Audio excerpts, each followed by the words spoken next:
Fala, primeira série, tudo certo? Vamos fazer essa revisão aqui para a gente ter uma prova maravilhosa, a gente passar nessa recuperação? Simbora, galera, bora lá, bora começar com o assunto de cartografia. Primeiro, lembra que a gente vai ter que representar o planeta, e o planeta, ele tem uma superfície tridimensional, ele tem o formato de geoide, ou a gente pode falar que é uma esfera também, porque é muito próximo de uma esfera, e a gente tem que representar no espaço bidimensional. Para isso a gente vai apresentar distorção e projeções, enfim. Vamos começar vendo aqui? A gente pode dividir as projeções quanto à superfície de projeção, que a gente vai ter, primeiro, a cilíndrica que é a que a gente mais vai ver, tem característica por a gente pegar um cilindro, colocar em volta do planeta Terra e abrir esse cilindro. Vai parecer um quadrilátero, um retângulo, com meridianos e paralelos formando ângulos retos, beleza? De 90 graus. É o que mais você vai ver. Quando você abre o Google Maps, você vai ver uma superfície cilíndrica, enfim, é o que você mais vai ver de longe, tá certo? A gente tem também a cônica, mas já vou avisando que para fins de recuperação não se preocupe com a cônica, tá? A gente não vai ter representações cônicas lá na recuperação, até porque a gente quase não viu, foi o que menos passou durante as aulas. E por último, a plana. Galera, superfície plana, a gente vai ver que ela tem características de sempre ter um ponto central, os meridianos vão sair de forma radial dela, ou seja, vários pontinhos, e os paralelos vão formar círculos cada vez maiores até chegar na linha do Equador, que depois vão formar círculos menores, beleza? E ela sempre vai ter esse formato de círculo, tá certo, galera? E aí, já vamos fazer um exercíciozinho aqui pra gente testar isso aqui? Vamos lá, estão vendo essas projeções aí? Aí está dizendo lá, considerando seus conhecimentos geográficos sobre projeções cartográficas, é correto afirmar que elas respeitam os mesmos graus de proporcionalidade, conformidade, equidistância, orientação, regras, convenções que garantem rigor na representação do planeta? Galera, não garantem rigor. Lembra que sempre vai ter uma distorção, por isso que a gente escolhe a projeção que a gente vai utilizar baseado no que a gente quer. Letra B. Podem ser admitidas como representações fiéis da realidade, pois expressam de forma precisa e rigorosa o planeta como ele é. Galera, não é fiel. Lembra que tem distorção. Letra C. Trazem consigo diferentes formas de representação do planeta, buscando difundir ideologias e determinadas visões de mundo. Galera, isso aqui tá perfeita, tá? Sem problema nenhum. Letra D se caracterizam pela objetividade e neutralidade. Não são neutralidades, beleza? Lembra que cada uma, lembra ali de baixo. Tá aparecendo o sul para cima, tem a terceira, tem o Brasil no meio, tranquilo? E são relações métricas entre a superfície do planeta e as áreas representadas no mapa. Não apresentando distorções, apresentam distorções. Vamos para a próxima. Gente, estão vendo aí que tem uma representação, um planeta e um plano em cima. Então lembra qual que é a característica de uma superfície plana ou azimutal? Lembra que vai ser circular, um ponto central, os meridianos saindo de forma radial. A gente vai ter exatamente a letra B, tá certo? Letra C, ela é cilíndrica. E a letra A seria multifocal, tranquilo? Não precisa de saber dela agora. A gente também pode dividir em relação às propriedades. A gente vai ter a conforme. Lembra de Mercator? Que as formas são iguais conforme. Os ângulos também são fielmente representados. Porém, o tamanho dos países vai ser distorcido. A gente vai ter equivalente em que os tamanhos das áreas vão ser fidedignos, mas as formas vão ser bastante alteradas. Equidistante, que vai mostrar a distância exata a partir de um certo ponto. Então, eu vou colocar um ponto e todos os outros na minha representação vão estar com uma distância preservada, tá certo? E a filática que não preserva nada, mas diminui, deixa tudo um pouquinho. Ela vai deixar tudo um pouquinho só distorcido, tá certo? Vamos ver aqui agora a parte de escalas. Galera, a gente tem aqui dois tipos de escala que a gente vai utilizar. Escala gráfica, que a gente vai ter via de regra uma barra ou uma representação gráfica. E aí, essa escala vai dizer, a distância dessa barra inteira são 10 quilômetros, por exemplo. Então a gente vai saber que cada vez que nessa representação gráfica a gente andar uma distância igual a dessa barra, a gente andou 10 quilômetros. Mas a gente vai utilizar mais a escala numérica, tá? Que ela vai dizer quantas vezes aquilo ali foi reduzido para caber nessa representação. Então, por exemplo, se eu tenho alguma coisa que foi reduzida 500.000 vezes, aqui, igual está dizendo esse exemplo, eu vou dizer que a escala é de 1 para 500.000. E a gente vai fazer cálculos, tá certo? Esses cálculos vão ser, por exemplo, se eu tenho uma representação de 1 para 1 milhão. A escala é de 1 para 1 milhão. E nessa representação, eu andei 10 centímetros. Na vida real, eu andei quantos? Aí eu vou fazer a escala. Se na que é 1 para 1 milhão, eu andei 10 centímetros, quer dizer que na vida real eu teria andado 10 milhões de centímetros. Daí a gente vai ter que converter para quilômetros. Já já vou fazer um exercício aqui com vocês. Outra coisa, a gente possui escalas grandes e escalas pequenas. Cara, escalas grandes significa que a gente deu um zoom muito grande. Ou seja, a gente viu uma área menor. Para eu dar um zoom muito grande, eu vou ver uma área menor, eu vou ver mais detalhes. Eu consigo ver, por exemplo, o meu bairro numa escala grande. Eu vou estar vendo a padaria, a rua, a minha casa, muitos detalhes e uma área pequena. E uma escala grande e uma escala pequena, perdão, a gente vai dar um zoom pequeno, ou seja, a gente vai ver uma área muito grande, por exemplo, para ver um mapa do Brasil. Vou dar uma escala pequena, um zoom pequeno, só que eu vou ver menos detalhes também, eu não vou conseguir ver minha casa, minha rua, a padaria, tá certo? Vamos fazer uns exercícios aqui?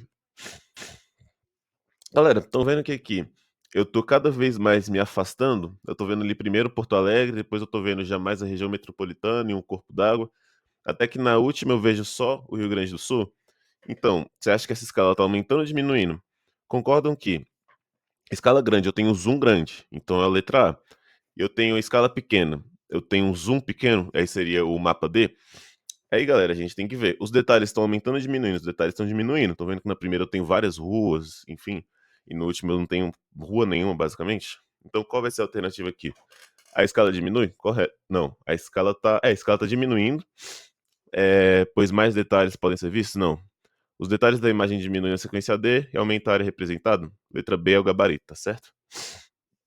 Vamos para última questão aqui de cartografia, que é de escalas. Ou seja, está dizendo que eu andei 2 centímetros numa representação, e esses 2 centímetros representam 2 quilômetros na vida real. Sempre que eu for transformar de quilômetros para centímetros, eu vou acrescentar 5 zeros. Então ele está dizendo que eu andei 2 centímetros na minha representação, e esses 2 centímetros representam 200 mil quilômetros. Então, para eu fazer uma regra de 3 aqui, eu vou estar dizendo que 2 está para 200 mil, assim como 1, que vai ser o denominador da minha base, vai estar para x. A gente vai fazer os cálculos, regra de 3, e vai ver que a escala é 1 para 100 mil, tá certo? Recomendo que, se você tem dificuldade nisso aqui, faça exercício de escala, calculando escala. Você vai conseguir, se você fizer 4 ou 5 exercícios, você vai estar craque já, beleza? Já vamos falar um pouquinho de industrialização. E eu vou falar bem rápido de industrialização, tá? Vou falar principalmente da característica de algumas formas de produção. Vou falar primeiro do Fordismo. Galera, o Fordismo foi quando a gente começou a produzir muito em massa. A gente tinha um cara chamado Henry Ford, principalmente na indústria automobilística. Não é à toa que a Ford tem o nome de Ford, porque ela era do Henry Ford. E a gente vai ver que algumas características dela. A gente vai ter uma esteira de montagem, ou seja, o produto ele vai estar numa esteira justamente para ir chegando nos trabalhadores e cada trabalhador exercer a sua função, sem precisar deslocar trabalhador para ir fazer aquilo, para fazer isso. A gente vai ter uma maior produtividade, porque imagina você, a gente tem um monte de trabalhador, cada um vai fazer a sua função. Então a gente consegue fazer tudo muito rápido, ou seja, minha função é colocar o vidro de um carro. Chega em mim o carro, coloco o vidro, coloco os 4 vidros, beleza, já mando pro próximo. E aí já chega outro carro aqui, nessa mesma hora eu já vou colocar os 4 vidros ali, já mando pro próximo. Já vai chegar outro carro quando eu mandar pro próximo. Então a gente vai ter uma produtividade muito grande, apesar da gente fazer só um serviço. A gente vai ter a especialização da mão de obra, mas não é uma qualificação, tá? Não é que eu vou estudar bastante para fazer o serviço que eu tenho que fazer, não. Ou seja, de tanto eu repetir, de tanto eu apertar o mesmo parafuso no produto que eu estou fazendo, de tanto eu pintar produtos igualmente, fazer sempre a mesma coisa, eu vou ter essa especialização nisso. Tranquilo?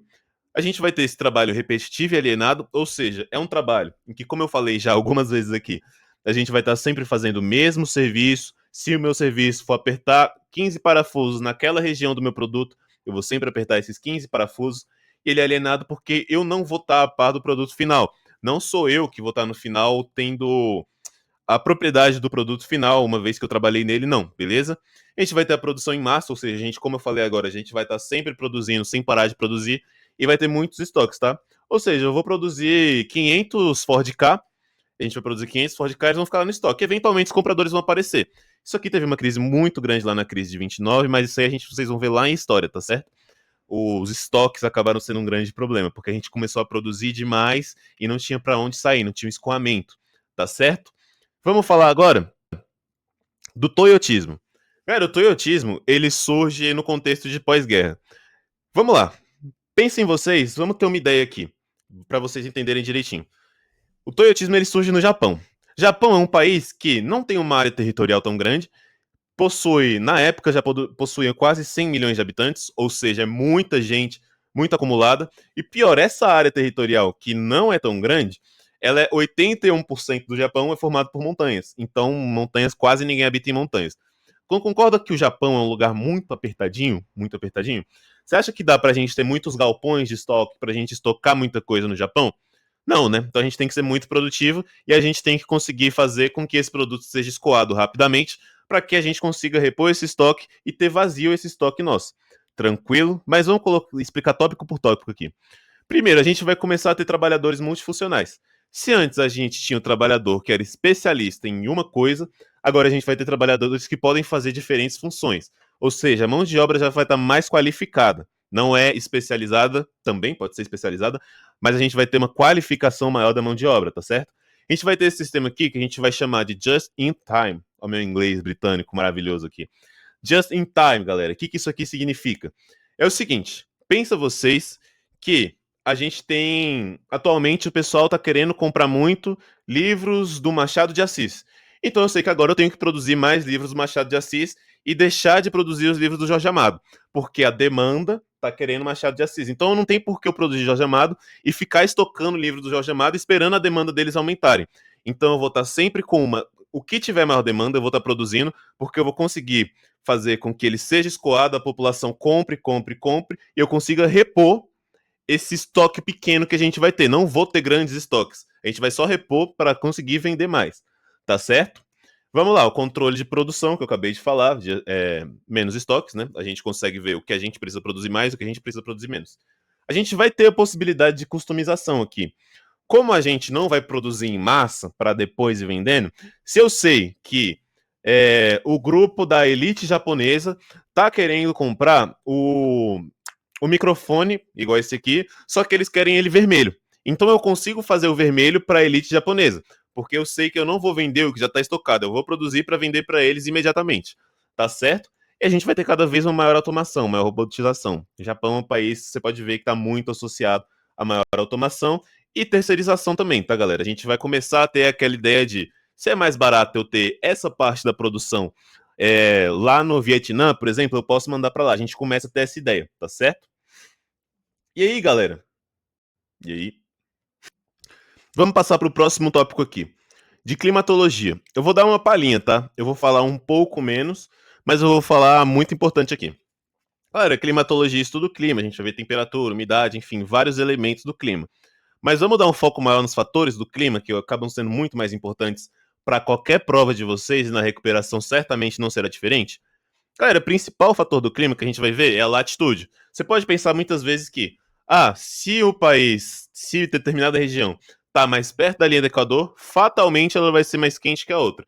Não necessariamente, mas ela tende a ser, tá? Então, quanto mais perto da linha do Equador, quanto mais menor a latitude, a gente vai ter que as temperaturas tendem a ser mais altas. Tendem a ser mais altas. Então você vai ver que o Amapá, no Brasil, que está na linha do Equador, tende a ser mais quente do que o estado do Paraná, que está mais longe da linha do Equador. Beleza, galera? Tranquilo? Essa aqui é a mais tranquila, a latitude é a mais intuitiva. Quanto mais próximo do Equador, raios solares mais concentrados, quanto mais longe, mais difusos. Vamos lá. Outro importante fator do clima aqui que a gente vai ter é o relevo. Vamos lá. Primeiro, vamos pensar em altitude, tá? Se eu tenho um lugar de altitude mais elevada, a gente vai ter uma mudança, principalmente no sentido que vai ficar mais frio.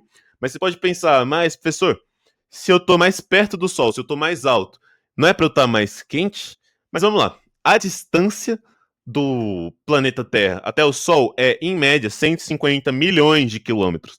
A maior distância entre o ponto mais alto do planeta em relação ao nível do mar e o ponto mais baixo do planeta, terrestre claramente, a gente vai ter de mais ou menos 9 mil quilômetros. Então você concorda que não faz nem cócegas isso aí? Mas como é que a gente vai ficar mais frio, então, quanto mais alto? Pensem vocês, quanto mais alto a gente tem uma menor camada de atmosfera, pressionando a gente. Ou seja, a gente vai ter menos. Se você deitar e tiver 5 pessoas em cima de você, você vai estar com mais calor, vai ter uma pressão maior sobre você. Outra coisa, vai ter menos gases, gases que conduzem calor. Então a gente vai ter cada vez uma temperatura menor, tá certo? Quanto mais alto. Quanto mais baixo, uma temperatura maior. Tranquilo? Mas outra forma que pode influenciar, você vai ver que muitas vezes os ventos úmidos vão chegar e colidir com alguma região que tem um relevo mais alto, por exemplo, na Cordilheira dos Andes, por exemplo. Essa chuva ou essa umidade vai chegar, vai colidir e vai causar instabilidade, tá certo? Essa instabilidade vai poder fazer com que chova e a gente vai ter a chamada chuva orográfica. Outra coisa, às vezes eu vou ter vindo do litoral uma brisa marítima que vai carregar a umidade, tranquilo? E aí esse vento úmido vindo do litoral pode encontrar uma formação mais alta, uma formação de relevo mais alto, e ali a umidade vai ficar retida, vai ter a chuva orográfica ali ou vai ter uma retenção de umidade. E vai passar o vento para a região adiante. A região adiante ela vai receber um vento seco. Então, via de regra, muitas vezes, regiões que estão barradas por um grande relevo, por uma barreira orográfica, pode ter um clima um pouco mais seco. Por exemplo, o sertão nordestino do Brasil, ele é barrado pelo Planalto do Borborema, tá? Então a gente vai falar que o vento úmido que chega até esse planalto, até essa formação mais alta, ele é uma formação de barla-vento. Esse vento vai ser um barla-vento, tem umidade junto dele. Só que o vento seco que sai daqui e vai para o restante do continente, que sai dessa formação mais alta e vai para o restante do continente, a gente vai chamar de sotavento. Lembra, só tem vento ali, não tem mais umidade, só tá vento. Beleza? Correntes marítimas. Correntes marítimas, elas, quanto mais quente a corrente marítima, mais tende a formar climas mais úmidos. Quanto mais frias, as chuvas tendem a ocorrer antes de chegar no continente.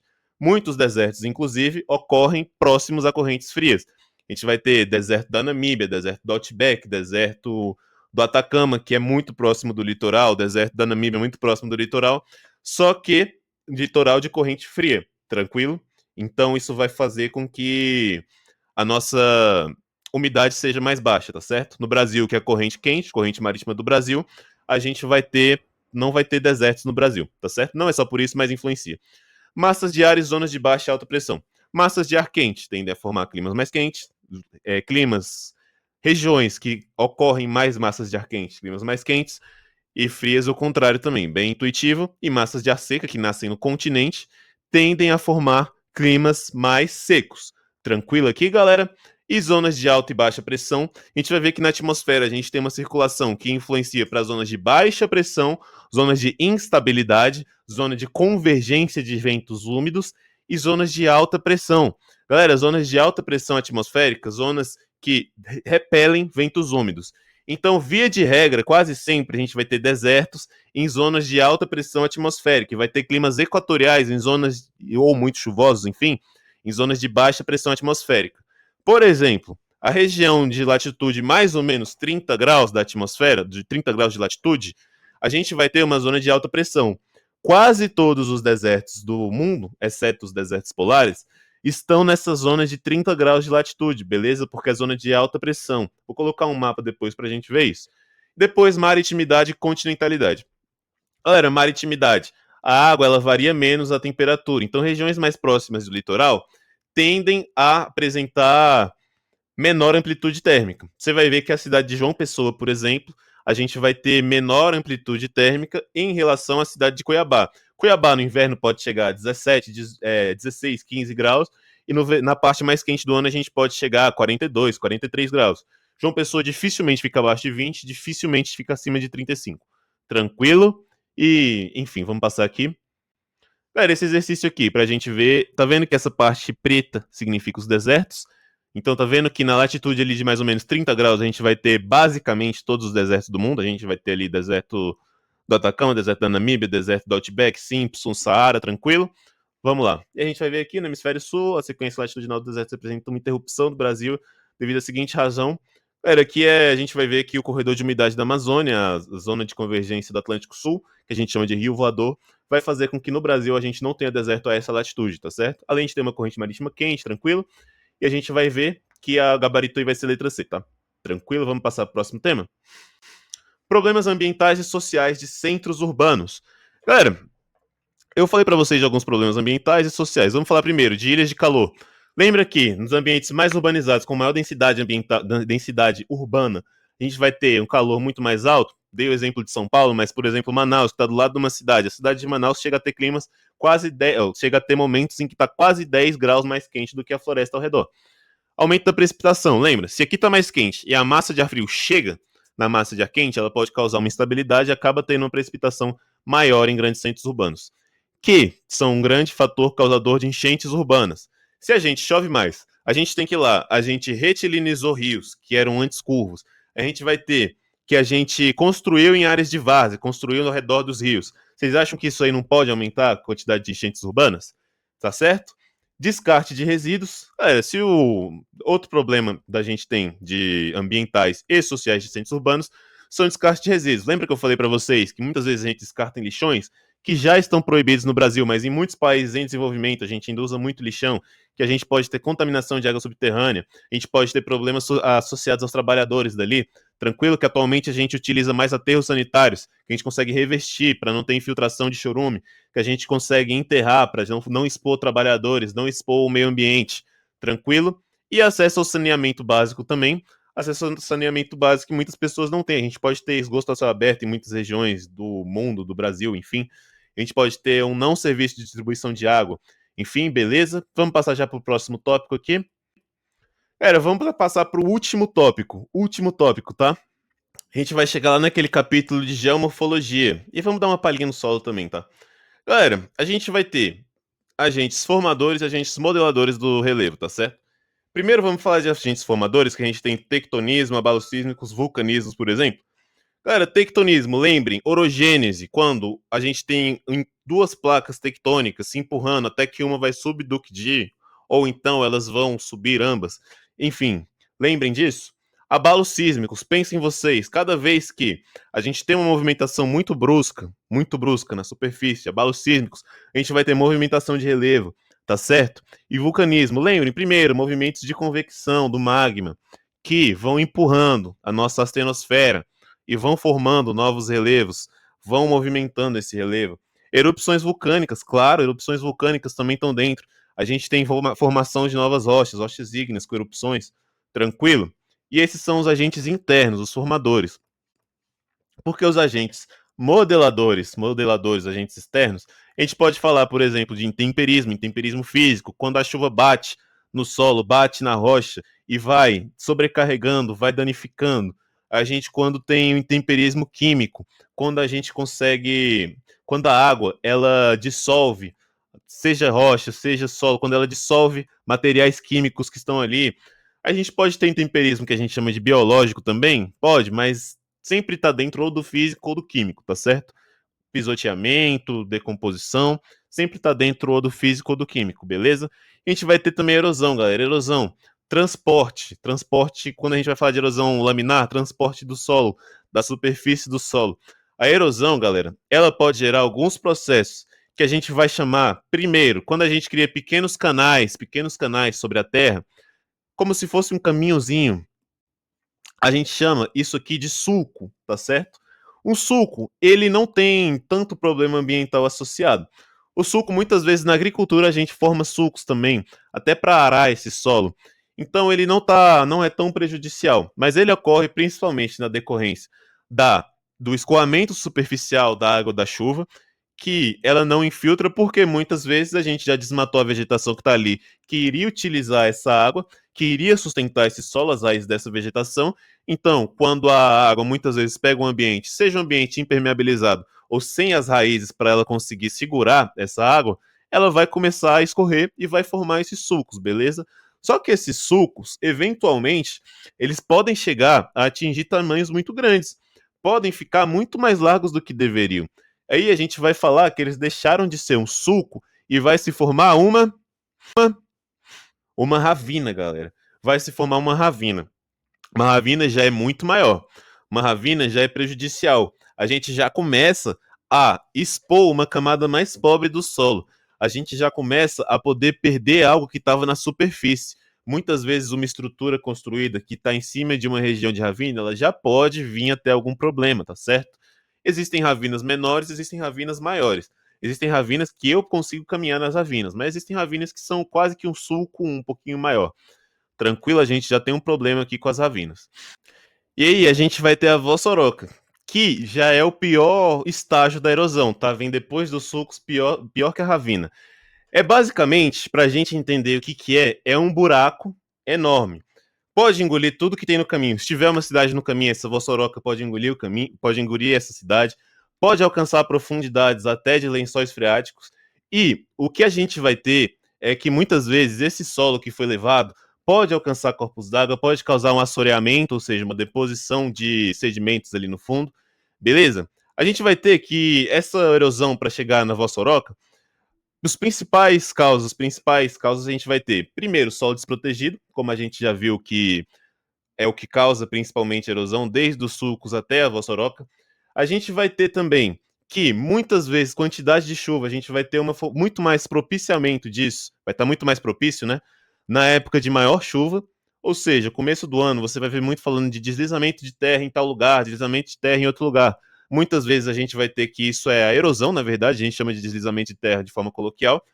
E outro problema grave é que a gente vai expor uma camada mais pobre do solo. Ou seja, se antes o horizonte O, que era o superficial, mais rico em matéria orgânica, era o que estava ali, que a gente pode de fato produzir mais coisa ali, agora a gente vai ter os horizontes mais profundos sendo expostos, horizontes mais pobres. Então, para a gente combater isso aqui, para a gente reestruturar esse solo, essa região, é um trabalho de anos, trabalho muitas vezes de quase que de décadas. Então, não deixem chegar na Vossoroka, tá certo? E por hoje, galera, vamos fazer só mais um exercício aqui para a gente finalizar? Vamos lá. Vamos lá. Dessa forma é possível reconhecer que a degradação ambiental tem causas e consequências sociais, ou seja, o problema não é apenas físico. Baseado nisso, vamos ver aqui as afirmativas. Primeiro, as ocupações irregulares provocam a desestabilização de áreas de encosta. Contudo, essas ocupações não representam um problema ambiental? Galera, ocupação de áreas de encosta não representa um problema ambiental? Se eu impermeabilizo essa área de encosta, você não concorda que vai ter um maior escoamento superficial, uma infiltração menor, eu vou ter um desmatamento maior, a gente não vai ter as raízes das árvores, enfim, aproveitando essa água, sustentando esse solo? Então concordam que essa daqui está errada? Número 2, na verdade. A combinação entre grandes volumes de chuva, presença de sedimentos finos no solo e desmatamento estão entre as causas de degradação do meio ambiente? Galera, corretíssimo, tá? Lembrem, isso aqui ocorre muito mais em regiões que vão chover mais. Por exemplo, a gente tem o litoral brasileiro, domínio de mares de morros. Você sempre vai ver deslizamento de terra no Rio de Janeiro, deslizamento no litoral de São Paulo, no litoral do Espírito Santo. Lembrem disso, tá? Onde chove mais, tem mais propensão a isso, tranquilo? Beleza? Vamos lá. E afirmativa 3. Dentre as causas da erosão laminar estão a mecanização da agricultura, a monocultura e o mau uso da terra. Galera, se eu não estou utilizando a terra adequadamente, se eu desmato, ou seja, eu tiro a raiz que está prendendo aquele solo, que está utilizando aquela água, se eu estou mecanizando a agricultura, ou seja, vai ter muitas regiões que eu vou acabar compactando, impermeabilizando, ou seja, essa água ela vai começar a escoar em vez de infiltrar. E a monocultura que está associada a grandes áreas de plantação, está associada a áreas desmatadas muito grandes. Vocês concordam que isso aqui também vai ter uma grande influência nesse processo? Pois é, galera. Então o gabarito aqui vai ser 2 e 3, que a gente vai ver lá na letra B. Tá certo, galera? Então vamos lá. Primeiro ano, vamos fazer essa recuperação bonitinho. Eu sei que vocês são completamente capazes de recuperar essa nota. Vocês são maravilhosos. E vamos lá, galera, para cima. Não vamos ficar de recuperação em geografia, não, viu? Abraço e até o semestre que vem.